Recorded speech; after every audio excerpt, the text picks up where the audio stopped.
You know, when we interact with the modern digital world, there's this baseline expectation of absolute instantaneous perfection. Oh, absolutely. Like you swipe your credit card at the grocery store, and you expect the fraud detection system to approve it in, the time it takes you to blink. Right. Or you load a real-time analytics dashboard for your business, and you expect the numbers to reflect reality right up to the current millisecond. Exactly. And we rarely stop to think about the sheer, just continuous avalanche of data being generated globally every single second to make that possible. It is a never-ending flood. And the technical expectation isn't just that a system can physically ingest all of that data. Right. The expectation is that it can process it, analyze it, and trigger actions across thousands of servers without spilling a single drop, even when hardware inevitably fails. Which is wild to think about.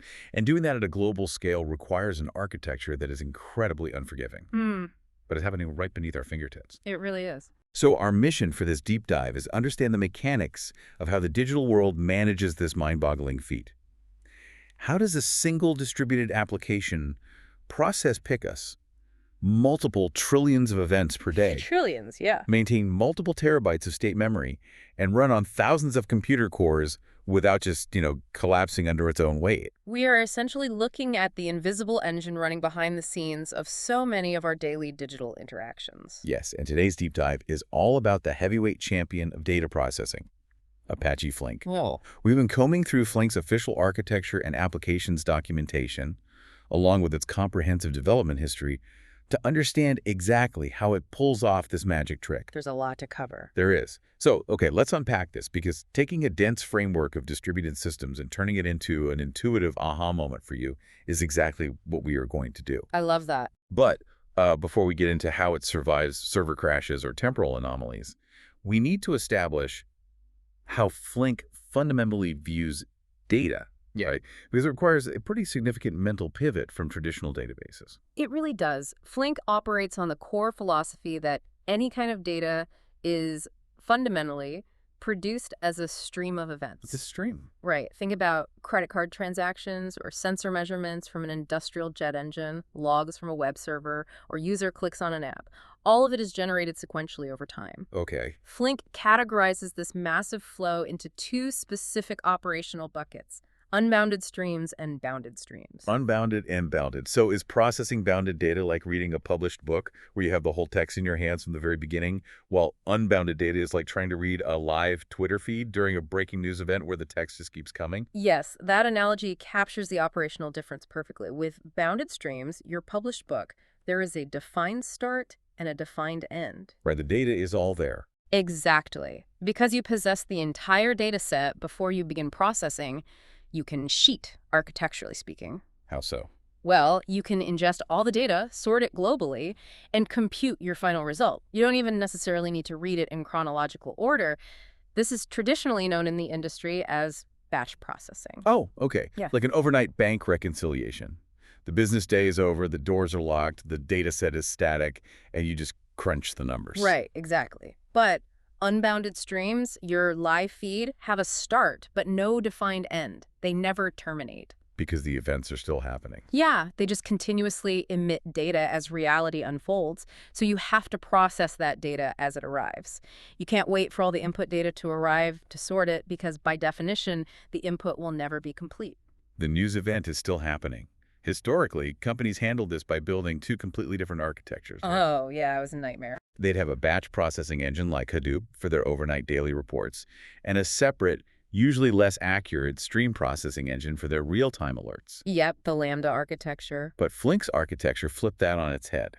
Flink treats bounded data simply as a special, finite case of an unbounded stream. It's a massive paradigm shift. Flink's pipelined runtime system natively handles both. Wow. So instead of building two distinct processing engines and having to maintain two separate code bases, Flink processes the batch workload using the exact same streaming execution engine. It just treats the batch as a stream that happens to eventually send an end-of-file signal. That's like building one incredibly advanced factory that can handle a finite order or an infinite, never-ending conveyor belt natively. That's a great way to put it. And according to the architecture docs, it processes all of this at in-memory speeds. It's designed to run computations by accessing local data directly in the memory of the specific worker nodes it's running on to keep processing latencies at a minimum. Exactly. Speed is everything. But if you're tracking something like global user sessions or rolling aggregations, the system has to actually remember what just happened, right? It can't just pass the data through and forget it. Right, it needs context. Flink treats application state as a first-class citizen. But wait, if we're talking about multiple terabytes of state, that isn't all fitting in RAM. The sources mention using on-disk structures like RocksDB. How does Flink juggle that without bottlenecking the whole system? That is where the architecture gets really clever. For applications with smaller state, Flink can keep everything purely in the JVM heap, which is the working memory of the Java application. Okay, makes sense. But for massive applications maintaining terabytes of data, it utilizes RocksDB, which is an embedded key-value store. RocksDB writes the state data to the local disk of that specific machine. Local disk, okay. Yeah, the crucial part here is local. The application isn't making a network call to a remote database to check the state of a user session. The state lives right there on the node processing the data, which drastically reduces latency even when reading from a disk. Okay, that makes sense for speed, but it brings up a terrifying vulnerability, I think. Oh, so? Well, you have thousands of machines processing trillions of events, holding local state either in volatile RAM or on a local disk. Hardware fails. It is a statistical certainty. Oh, absolutely. When a server inevitably crashes or a power cable gets unplugged, you lose that local node. So if you were tracking a live global stream and a server drops, how do you not just completely forget the last 10 minutes of calculations? What's fascinating here is how Flink solves the problem of distributed failure without compromising speed. Okay. To protect that local state, Flink uses a mechanism called checkpoints. A checkpoint is an automatic asynchronous snapshot of the entire application's state, A snapshot, right? along with its exact position in the incoming data streams, which if Flink writes out to a durable distributed storage system like Amazon S3 or Hadoop distributed file system. Wait, if the stream is moving at millions of events a second across 1,000 different machines, how do you take a global picture of the state without blurring the image? You're wondering how it doesn't interrupt the flow. Yeah, you can't just pause the entire global stream every 10 seconds to write to an external hard drive, right? And Flink doesn't pause the stream. It achieves this by injecting what are called checkpoint barriers directly into the data streams at the source. These barriers flow through the system alongside the actual data events. So the barrier is just another message riding the conveyor belt. Exactly. When a processing operator receives a barrier, it knows that all events before this barrier are part of the current checkpoint, and all events after it belong to the next one. Oh, I see. So the operator quickly snapshots its current local state, sends that snapshot to the durable storage, and then passes the barrier downstream to the next operator. The stream keeps flowing continuously. The snapshotting happens entirely in the background. That is brilliant. It's like an automatic background save in a video game that doesn't freeze your screen. Perfect analogy, yes. And if a machine fails, Flink spins up a new worker, pulls the last completed global checkpoint from durable storage, and resumes processing from that exact position in the stream. This is how Flink guarantees what we call exactly once state semantics. Exactly once. Even in the absolute chaos of a data center failure, the final calculated state of your application will be exactly as if no failure ever occurred, no transactions are double counted, and nothing is lost. That is so cool. So checkpoints are the automatic safety nets. But the sources also detail something called save points. Ah, yes, saves points. Based on the documentation, you're effectively decoupling the compute cluster's physical topology from the state itself. Like, you manually trigger a save point using that same barrier mechanism, but then you can shut down the entire application, right? You can. A save point allows a developer to pause the live processing of global data, update the actual application code to fix a bug, and then restart the stream from that exact state. So you don't lose the context of what was happening before the upgrade. And you can even rescale the cluster dynamically, right? Like, if an e-commerce site gets featured on national television and traffic spikes 10,000%, a cluster of 10 nodes won't survive. Not a chance. So you can trigger a save point, spin up a cluster of 100 nodes, and map that save state back onto the new architecture. Yes. You just dynamically scaled your infrastructure to handle a massive spike without losing the state of a single user's shopping cart, all with exactly once precision. Okay, so Flink has mechanically solved the problem of computer hardware failing or needing upgrades. It can freeze time and state. But that brings up a massive complication regarding the data itself. Time semantics. Right, we've solved the computer crashing, but what happens when the real world gets messy? We are entering the realm of time semantics, which is arguably one of the most notoriously difficult problems in distributed systems. Here's where it gets really interesting. Okay. Say you were trying to build an analytics dashboard, counting exactly how many text messages are sent in a city right before the clock strikes midnight on New Year's Eve. Okay, classic scenario. You send a text message at 11:59 p.m., but the cellular network is completely jammed. So the system doesn't actually receive your text until 12:05 a.m. Right. The time the event actually happened in the real world, the event time, is 11:59. But the time the Flink server actually sees it and processes it, the processing time, is 12:05. If Flink is trying to publish the final count for the 11:59 window, how does it know when to stop waiting for late New Year's texts to arrive? If you build your analytics based purely on processing time, which is the walk clock time of the server, your results are going to be completely inaccurate because network delays happen constantly. Yeah, that makes sense. Flink's architecture solves this by allowing developers to process data using event time. It looks at the actual timestamp embedded inside the event payload itself. But the dilemma remains, right? Yeah. If you are aggregating data for an 11:59 window, how long does the Flink operator wait before closing the window and publishing the result? That's the million-dollar question. Because you can't wait forever, or your real-time dashboard never updates. But if you publish too early, you miss the late arrivals, and your data is wrong. To manage this, Flink utilizes a concept called watermarks. Watermarks. Similar to how checkpoint barriers flow through the stream, a watermark is a programmatic declaration injected into the data stream. It essentially says to the Flink engine, I guarantee, based on my observation of the stream, that no more events with an event time older than this watermark will arrive. So a watermark is like a programmatic seal. Basically. If a watermark of 12:02 a.m. flows into a window operator, the operator knows, okay, any text from 11:59 has definitely arrived by now.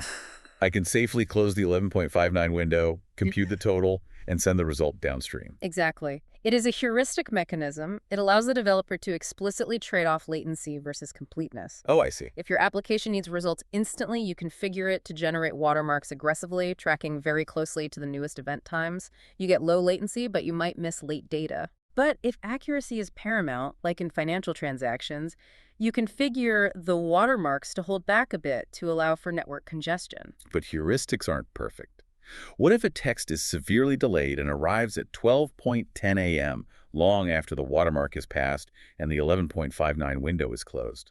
Flink can't just throw financial data into the void, right? No, it provides dedicated mechanisms for handling that late data. Yeah. Developers can configure the system to route those late events to a side output. What's a side output? It's essentially a separate stream for delayed anomalies that you can analyze later. Or, more powerfully, you can configure Flink to actually go back and emit an updated result for that previously closed window. Oh, wow.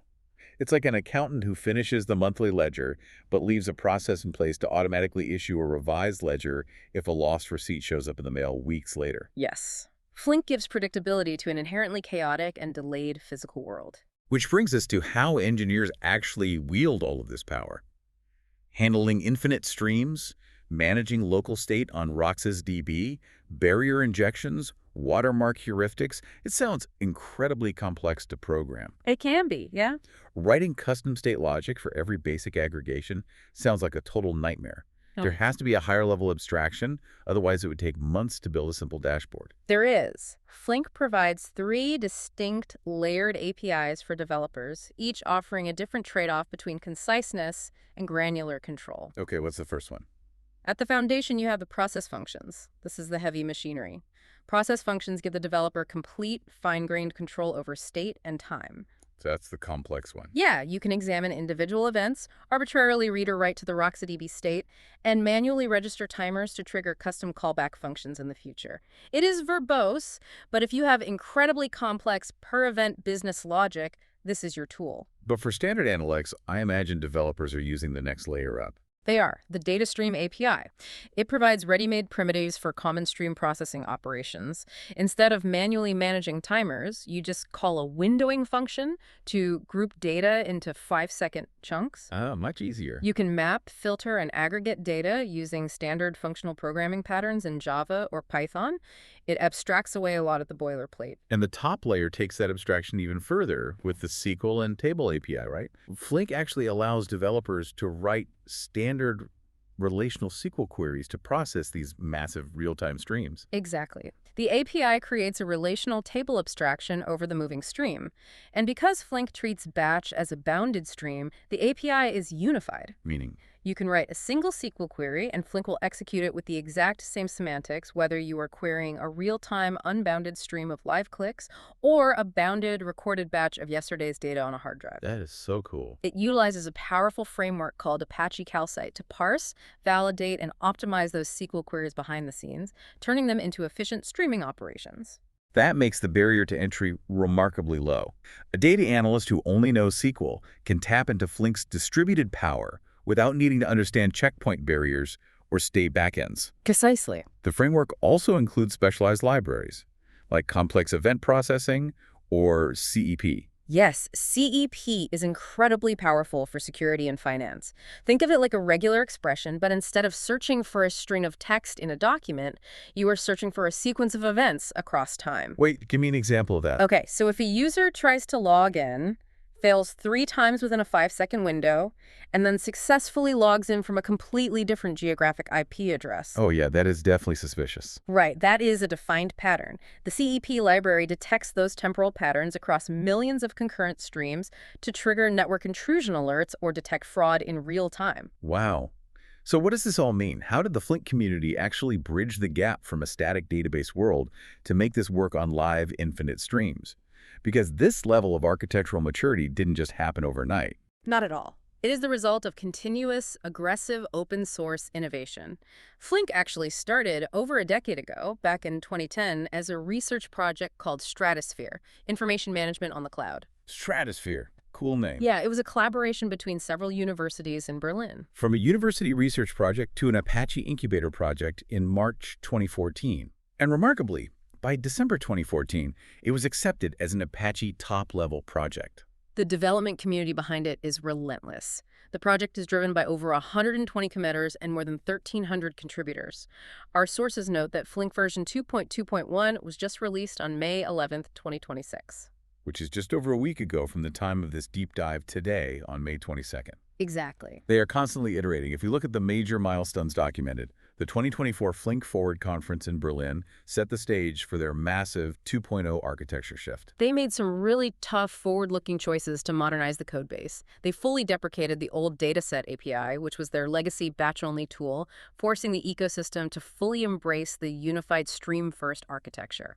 A bold move. They also dropped support for Java 8, but they introduced major operational tools like Flink CDC. Change data capture. Rather than forcing applications to send duplicate messages to a message queue, CBC allows Flink to read the transaction logs of a database, like a MySQL bin log, directly. Yes. It turns database modifications into a live stream of events without requiring developers to write custom extraction code. It simplifies the ingestion pipeline immensely. They also push the adoption of open lineage. Oh, what's that? Well, when you have a massive enterprise running thousands of Flink jobs, tracing the dependencies becomes an operational nightmare. If a team changes the schema of an upstream data source, open lineage maps out exactly which downstream Flink jobs will break, solving a huge visibility problem. It sounds like a community that is highly attuned to the realities of running massive infrastructure in production. And you can see their commitment to real-world resilience in their release history, too. The documentation shows they completely skipped several version numbers like 1.1.1 and 1.1.4. Yeah, those releases were scheduled and ready to go out, but right during the publication process, the massive Log4j vulnerability was discovered globally. Oh, wow. The Flink community immediately halted the releases, skipped those version numbers entirely, and pushed emergency patches. When you are the invisible engine for the global digital economy, you prioritize security over a release schedule. Absolutely. It's just a phenomenal journey from a Berlin research concept to the backbone of global data processing. So bringing this all back to you, listening to this right now. The real-world impact. Yeah. The next time you swipe a credit card and it is instantly approved, or you get a perfectly timed notification on your phone, or you pull up a real-time analytics dashboard for your team, take a second to appreciate the invisible plumbing making it happen. you are likely relying on Apache Flink. Very likely. It takes the messy, never-ending, delayed, and chaotic avalanche of the digital world and brings order, speed, and exactly one's reliability to it. And if we connect this to the bigger picture, it raises a really profound question for you to mull over. If distributed frameworks like Apache Flink are becoming so perfectly optimized at processing the infinite, never-ending streams of human action, with exactly once precision, perfect temporal correction for delayed data, and the ability to freeze and restart global state without dropping a single event, Yeah. at what point does the digital mirror of our world become more accurate, organized, and up-to-date than our own human perception of the present? It's definitely something to think about as you design your next pipeline. Thank you for joining us on this deep dive. Keep exploring, stay curious, and we'll see you next time.